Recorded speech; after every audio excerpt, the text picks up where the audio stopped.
Shalom, bagaimana kabar Anda semua? Saya percaya hari ini Tuhan selalu memberkati Anda. Kita berjumpa kembali dalam Setetes Embun Pagi, episode 90. Firman Tuhan hari ini diambil dari Matius 17 ayat 14 sampai 21 yang paralel dengan Lukas 9 ayat 37 sampai 42. Ayat natsnya ayat 40 sampai 41 yang berbunyi, "Dan aku telah meminta kepada murid-muridmu supaya mereka mengusir roh itu, tetapi mereka tidak dapat."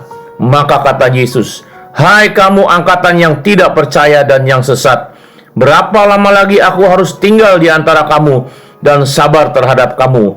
Bawa anakmu itu kemari."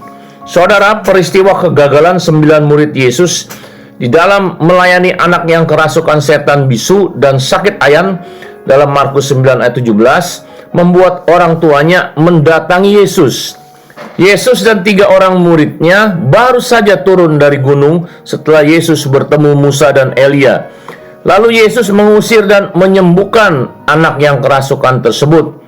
9 muridnya bertanya, mengapa mereka tidak dapat mengusir setan itu dalam Matius 17 ayat 19b. Yesus menjelaskan tentang ketidakpercayaan di dalam King James Version, unbelief murid-muridnya. Padahal murid-muridnya selalu dekat dengan Yesus. Ternyata kedekatan seseorang dengan Tuhan tidak selalu menjamin iman mereka menghasilkan mujizat. Kedekatan dengan Tuhan harus diimbangi dengan mengenal dan mengerti isi hati Tuhan Yesus.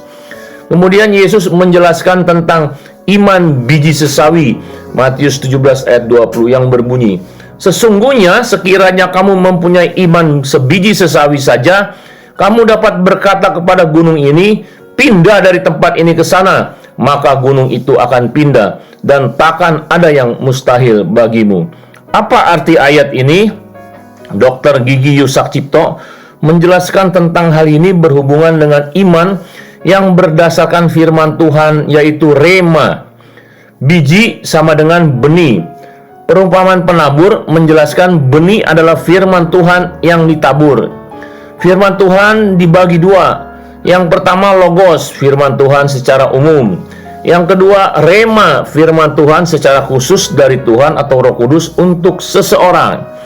Jika seseorang mendapat rema atau firman Tuhan secara khusus untuk dirinya dan orang tersebut taat melakukannya, maka terjadilah yang disebut iman sebiji sesawi.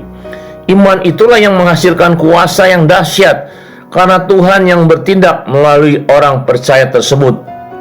Untuk mendapat iman sebiji sesawi, seseorang harus mengenal lebih dahulu Tuhan Yesus dan percaya kepadanya lewat membaca, merenungkan firman Tuhan setiap hari.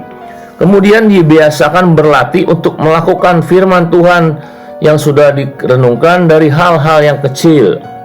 Kedua, diperlukan komunikasi atau doa kepada Tuhan secara konsisten sebagai tanda hidupnya berserah kepada Tuhan setiap hari. Doa tersebut akan menghasilkan perubahan pola pikir dan semakin mengenal Yesus. Jika hal itu dilakukan dengan sungguh-sungguh dan keyakinan penuh, maka satu saat Roh Kudus akan memberikan pengalaman iman sebiji sesawi kepada orang tersebut. Mari saudara, kita boleh belajar dan berlatih iman sebiji sesawi. Selamat berlatih. Tuhan Yesus memberkati. Mari kita berdoa. Terima kasih Tuhan, kami diajarkan kembali mengenai ketidakpercayaan murid-murid-Mu di dalam melakukan dan menyembuhkan orang yang kerasukan setan. Kuncinya adalah di dalam iman sebiji sesawi. Tolong Tuhan, ajarkan kami dan kami mau berlatih untuk memiliki iman sebiji sesawi. Terpujilah nama-Mu dalam nama Yesus. Amin.